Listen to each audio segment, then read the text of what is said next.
Hello my dear students, मैं Shakir sir एक बार फिर से आप सब लोगों का आपकी अपनी केमिस्ट्री क्लास के अंदर बहुत बहुत स्वागत करता हूँ। बच्चों, कल हमने क्लास 12 में सॉलिड स्टेट के बारे में स्टडी किया था और पहले हमने अमोर्फस सॉलिड और क्रिस्टलाइन सॉलिड के बारे में डिफ्रेंशिएट किया था और उसके बाद हमने टाइप्स ऑफ क्रिस्टलाइन सॉलिड के बारे में आपको बताया था। आज हम इस क्लास के अंदर आपको हमारा कोई भी क्रिस्टलाइन सॉलिड किस तरीके से बनता है उसके बारे में स्टडी करेंगे। तो आज हम बात करते हैं क्रिस्टल सिस्टम की और क्रिस्टल लेटिस की। तो क्रिस्टल सिस्टम यानी हमारा जो कोई भी क्रिस्टलाइन सॉलिड है वो कुछ पार्टिकल से मिलकर बना हुआ होता है और इस उसकी 3 डायमेंशन के अंदर एक पर्टिकुलर स्ट्रक्चर होती है। उस स्ट्रक्चर को हम एक क्रिस्टल सिस्टम या क्रिस्टल लेटिस के नाम से जानते हैं। क्रिस्टल सिस्टम और क्रिस्टल लेटिस की अगर हम डेफिनेशन लिखें तो क्रिस्टल लेटिस और क्रिस्टल सिस्टम जो बनता है ये छोटी छोटी यूनिट सेल से मिलकर बना हुआ होता है। छोटी छोटी यूनिट सेल से मिलकर बना हुआ होता है। तो sir unit cell crystal system और crystal lattice is formed by basic unit formed by some basic unit। तो हमारा क्रिस्टल सिस्टम या क्रिस्टल लेटिस जो बनता है वो कुछ बेसिक यूनिट से मिलकर बना हुआ होता है, तो जिसे हम यूनिट सेल के नाम से कंसीडर करते हैं। तो हम बात करते हैं यहाँ यूनिट सेल। अगर हम इस यूनिट सेल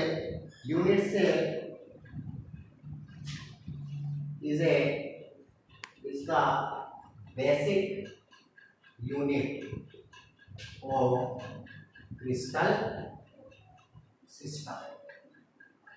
किसी क्रिस्टल सिस्टम की एक जो बेसिक यूनिट होती है उसे हम यूनिट सेल कंसीडर करते हैं। ये यूनिट सेल ही वो यूनिट होती है सिस्टम की जो अपने आप को 3 डायमेंशन के अंदर रिपीट करती है। अगेन एंड अगेन रिपीट करने के बाद पूरा का पूरा हमारे पास एक क्रिस्टल सिस्टम को बनाती है। तो unit cell is the basic unit of crystal system. It repeats again and again in 3 dimensions and form whole crystal system। Suppose करो हमारे पास ये एक यूनिट सेल है क्रिस्टल सिस्टम की और इसके अंदर काफ़ी सारे छोटे छोटे एटम या पार्टिकल जो है वो पाए जाते हैं। तो एक हमारे पास जो यूनिट सेल होती है वो काफ़ी नंबर ऑफ एटम से मिलकर बनी हो सकती है। जब हम इसको 3 डायमेंशन के अंदर रिपीट करते हैं तो 3 डायमेंशन के अंदर ये रिपीट अपने आप को रिपीट करके पूरा का पूरा एक क्रिस्टल सिस्टम बना देती है। तो यहाँ हम यूनिट सेल की जब बात करते हैं तो यहाँ हमारे पास 7 टाइप की यूनिट सेल हमें देखने को मिलती है। तो 7 टाइप की यूनिट सेल हमें हमें देखने को मिलती है और 7 टाइप की यूनिट सेल होने की वजह से क्रिस्टल सिस्टम भी 7 टाइप का ही बनता है। तो 7 टाइप की यूनिट सेल कौन कौन सी हैं?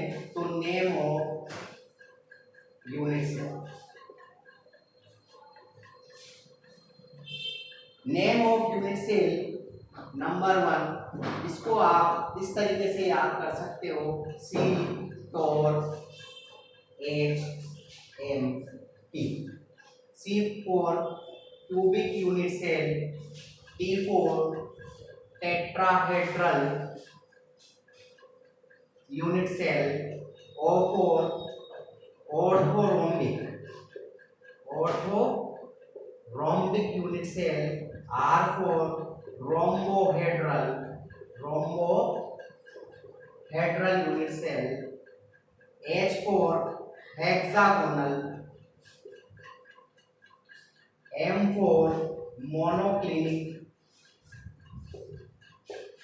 and T for triclinic। तो हमारे पास 7 टाइप का यूनिट सेल बनता है, cubic, tetrahedral, orthorhombic, rhombohedral, hexagonal, monoclinic and triclinic.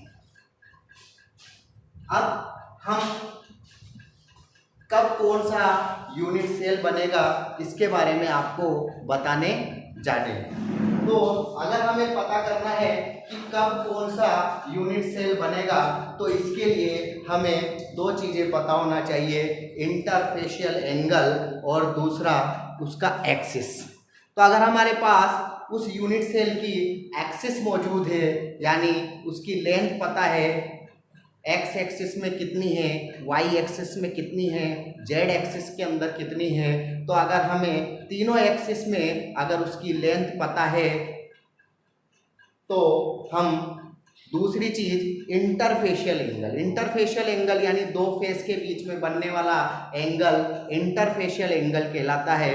तो हमें कुछ यूनिट सेल का मेजरमेंट करने के लिए मेजरमेंट ऑफ यूनिट सेल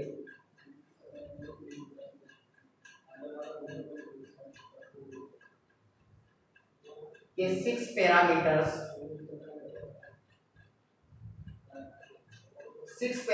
होते हैं। ये 6 पैरामीटर्स क्या होते हैं? सपोज करो हमारे पास सबसे simple unit cell cubic unit cell होती है, जो क्यूब की स्ट्रक्चर आप जैसा कि जानते हैं, इस तरीके से हमारे पास एक क्यूब बनता है। ये हम एक क्यूब बना लेते हैं।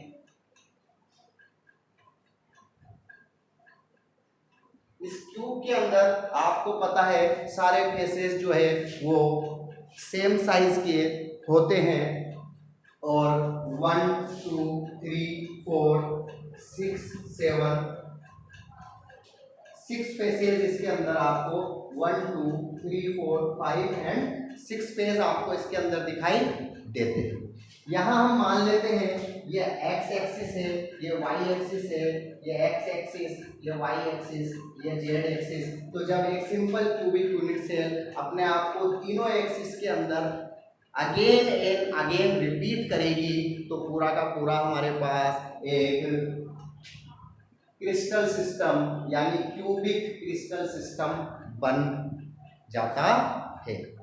तो हम यहाँ पर यहाँ से यहाँ तक इसकी लेंथ को मैं a मान लूँ, यहाँ से यहाँ तक की मैं इसकी लेंथ को मैं b मान लूँ और यहाँ से यहाँ तक मैं इसकी लेंथ को c मान लेता हूँ। तो ये मेरे पास a b and c is axis. These are the axis of unit cell.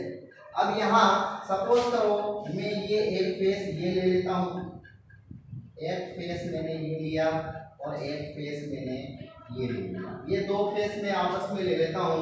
तो यहाँ इन 2 फेस के बीच में ये जो एंगल बनता है यानी 2 फेसेस के बीच में जो एंगल बनता है उसे हम इंटरफेशियल एंगल नाम देते हैं। तो ये हमारे पास बनता है इंटरफेशियल एंगल। सपोज करो हम इस इंटरफेशियल एंगल को अल्फा मान लेते हैं, तो ये अल्फा हो गया, तो ये बीटा हो गया, और ये हमारे पास गामा एंगल हो गया। तो इसका मतलब हम अगर हमारे पास ए बी सी एक्सिस का मेजरमेंट है, इनकी नाप हमारे पास है, और इंटरफेशियल एंगल अल्फा कितना है, बीटा कितना है, गामा कितना है, अगर ये वैल्यू हमारे पास है तो हम ये बता सकते हैं कि वो यूनिट सेल किस टाइप का बनेगा, क्यूबिक बनेगा, टेट्राहेड्रल बनेगा, ऑर्थोरोम्बिक बनेगा, रोम्बोहेड्रल बनेगा, हेक्सागोनल बनेगा, मोनोक्लिनिक बनेगा या ट्राइक्लिनिक बनेगा। तो ये हम कैसे पता करते हैं? तो इसके लिए हमें 6 पैरामीटर्स की रिक्वायरमेंट है।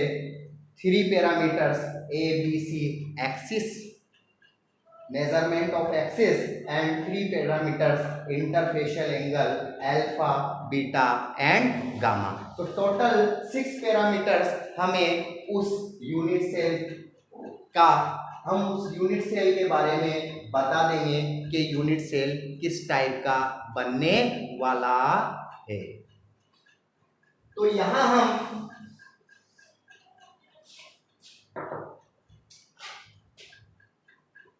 Axis and angle, axis cubic unit cell के लिए, क्योंकि एक्सिस ए बी और सी इक्वल होती है, तो A equal to B equal to C.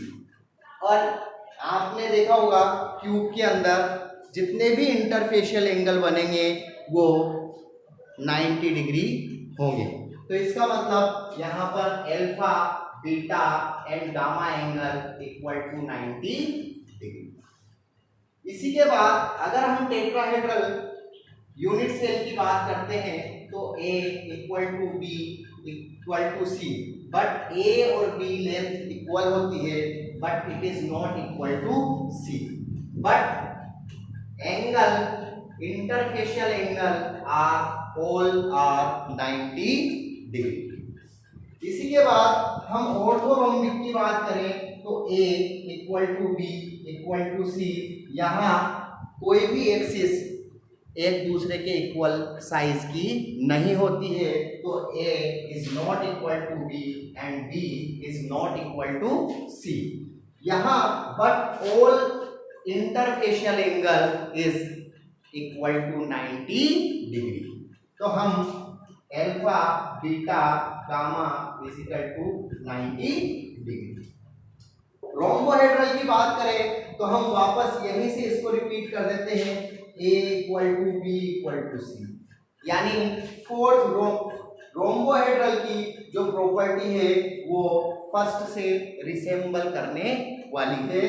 तो हम वापस से A equal to B equal to C लिख देंगे, बट यहाँ अल्फा, बीटा एंड गामा, यहाँ जो हम अल्फा, बीटा और गामा लेंगे ये तीनों 90 डिग्री एंगल को एक्सिस्ट नहीं करेंगे। इसका मतलब यहाँ अल्फा, बीटा और गामा तीनों 90 डिग्री नहीं है, बट एक्सिस तीनों इक्वल साइज की होती है। इसी के बाद अगर हम हेक्सागोनल की बात करें तो हेक्सागोनल की प्रॉपर्टी सेकंड से रिसेंबल करने वाली है, A equal to B not equal to C, second से रिसेंबल करेगी। और यहाँ हम अगर अल्फा, बीटा और गामा की वैल्यू जानना चाहते हैं तो अल्फा, बीटा 90 डिग्री हेक्सागोनल, तो alpha and beta is equal to 90 degree, but gamma is equal to 120 degree होता है। कैसे आप खुद देख सकते हो, सपोज करो हमारे पास ये हेक्सागोनल एक क्यूबिक स्ट्रक्चर, हेक्सागोनल एक यूनिट सेल बनती है। हेक्सागोनल का मतलब इस तरीके से मैं हेक्सागोनल बनाता हूँ 1 2 3 4। तो यहाँ आप देखें, यहाँ ये एंगल, ये 90 डिग्री होगा, ये 90 डिग्री होगा, बट ये 120 डिग्री होगा। तो यहाँ हमारे पास एक एंगल 90 डिग्री, दूसरा angle 90 degree, but third angle जो बनेगा वो 120 डिग्री का होता है। इधर देख लें आप, ये हमारे पास एक हेक्सागोनल है। यहाँ हम इस तरीके से हेक्सागोनल को बनाते हैं तो ये एंगल हमारे पास 90 डिग्री होगा, ये एंगल 90 डिग्री होगा, but this angle is 120 degree. तो ये गामा, ये अल्फा एंड ये बीटा। तो अल्फा और बीटा 90 डिग्री पर एक्सिस्ट करते हैं, जबकि गामा जो है ये 120 डिग्री पर एक्सिस्ट करता है।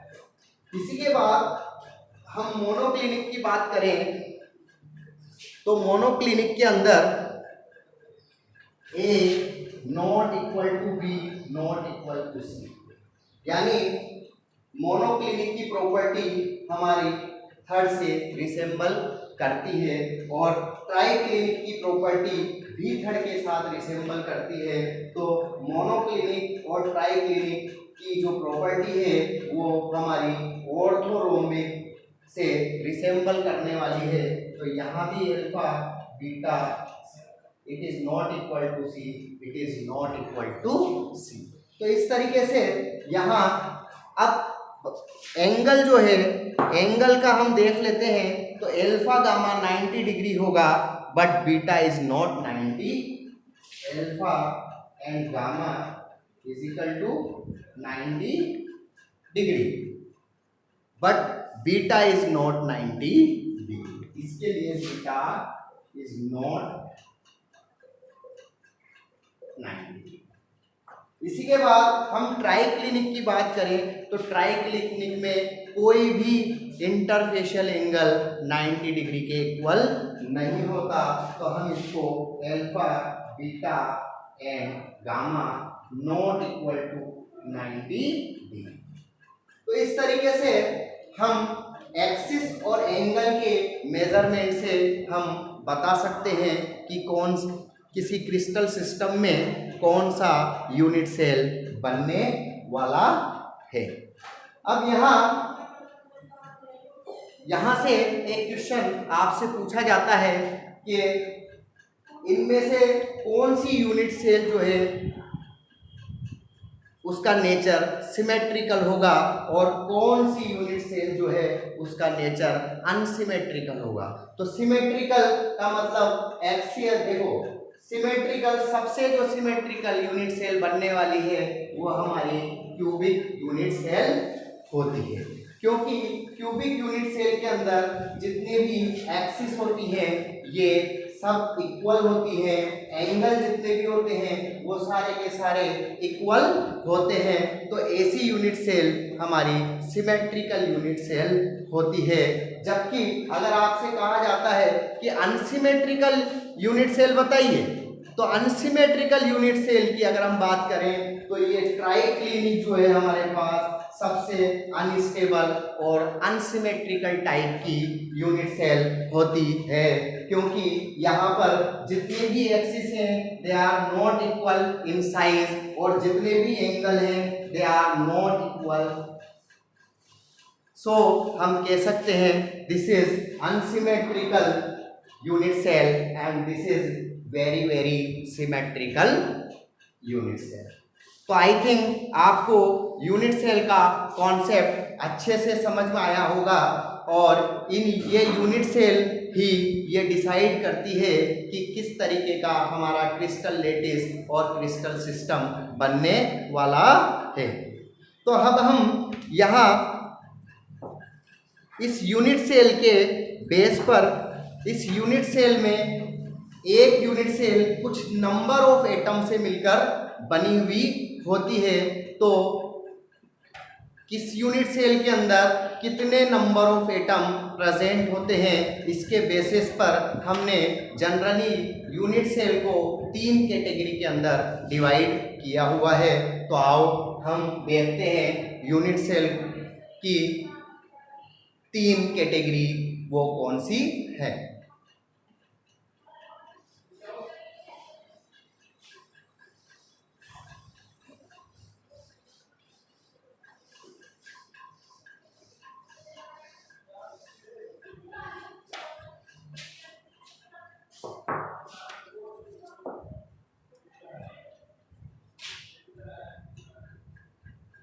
सेल,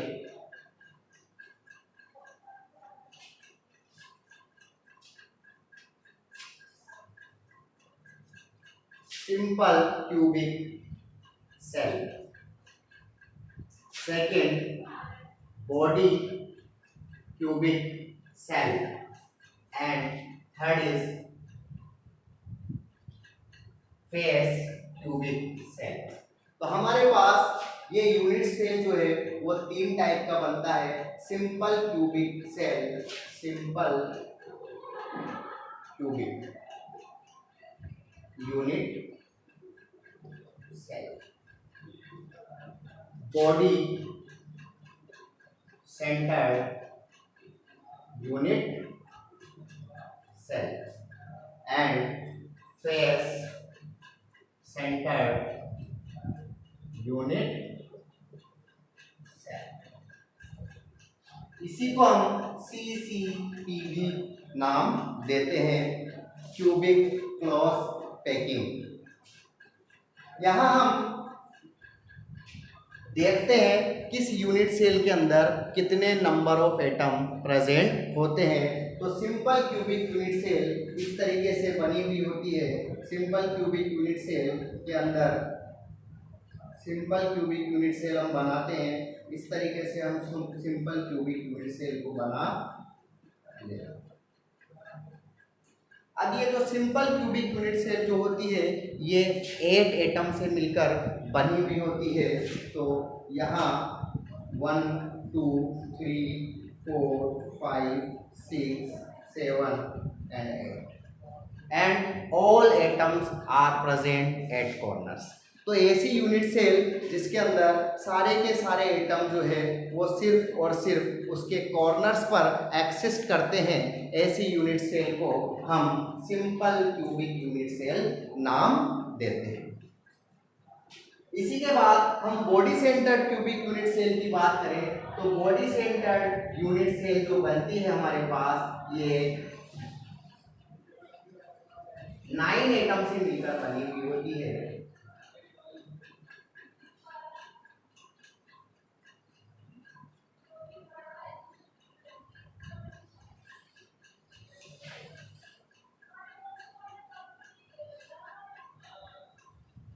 इसमें नंबर 8 एटम्स जो है वो कॉर्नर्स पर पाए जाते हैं, जबकि एक एटम जो है वो in the centre of body में प्रेजेंट होता है। तो एक एटम यहाँ in the centre of body के अंदर हम रख देते हैं। तो ऐसी यूनिट सेल जिसके अंदर जिसके सभी कॉर्नर्स पर नंबर ऑफ एटम पाए जाते हैं एज वेल एज एक एटम जो है बॉडी के सेंटर में एक्सिस्ट करता है, ऐसी यूनिट सेल को हम बॉडी सेंटर्ड यूनिट सेल नाम देते हैं। इसके बाद अगर हम फेस सेंटर्ड यूनिट सेल का डायग्राम बनाएं तो फेस सेंटर्ड यूनिट सेल कुछ इस तरीके से दिखाई देगी।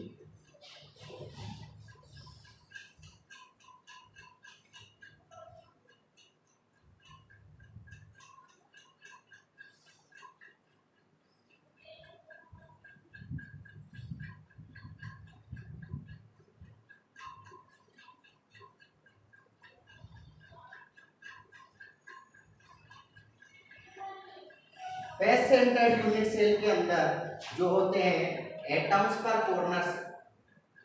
कॉर्नर्स पर एटम पाए जाते हैं। 8 atoms present at the corners and 1 atom present each the face. तो यहाँ कितने फेस बनने वाले हैं? तो क्यूब के अंदर 6 फेज होते हैं। तो एक एटम इस फेस पर, एक एटम इस फेस पर, एक एटम इस फेस पर, एक एटम इस फेस पर, और एक एटम आगे के फेस पर, और एक एटम पीछे के फेस पर। इस तरीके से एटम यानी टोटल 8 + 6 एटम से मिलकर ये यूनिट सेल बनी हुई होती है। तो हम ये कह सकते हैं कि ऐसी यूनिट सेल जिसमें नंबर ऑफ एटम कॉर्नर्स के अलावा हर एक फेस के सेंटर पर अवेलेबल होता है, ऐसी यूनिट सेल को हम फेस सेंटर्ड यूनिट सेल नाम देते हैं। तो इस तरीके से हम यूनिट सेल को बना सकते हैं। इसके बाद आपसे पूछा जाएगा कि जो आपकी सिंपल क्यूबिक यूनिट सेल या बॉडी सेंटर्ड यूनिट सेल या फेस सेंटर्ड यूनिट सेल ये जो बनी हुई होती है ये कितने नंबर ऑफ एटम से बनी हुई होती है। तो यहाँ वैसे तो 8 एटम है, सिंपल क्यूबिक यूनिट सेल में हमें 8 एटम दिखाई दे रहे हैं, लेकिन एक्चुअल में किसी एक पूरे के पूरे क्रिस्टल को बनाने में सिर्फ इसका एक ही एटम जो है वो यूज होता है। वो कैसे होता है? क्योंकि कॉर्नर्स पर जो एटम प्रेजेंट होता है वो पूरे क्रिस्टल को बनाने में उसका सिर्फ 1/8 पार्ट ही यूज होता है। इसलिए हम कह सकते हैं कि 8 atom into 1/8 part of each atom is equal to 1 atom. इसका मतलब किसी क्रिस्टल को, किसी पूरे के पूरे क्रिस्टल सिस्टम को बनाने में सिंपल क्यूबिक यूनिट सेल का सिर्फ एक एटम यूज होता है।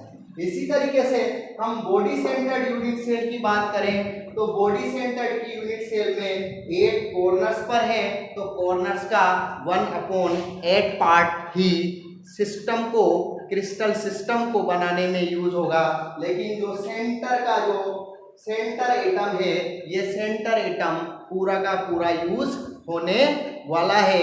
इसकी वजह से हम यहाँ 8 कॉर्नर्स पर जो नंबर ऑफ एटम है उनका 1/8 पार्ट यूज करते हैं और ये पूरा का पूरा एज इट इज सिस्टम को बनाने में यूज होता है, इसलिए +1 करते हैं।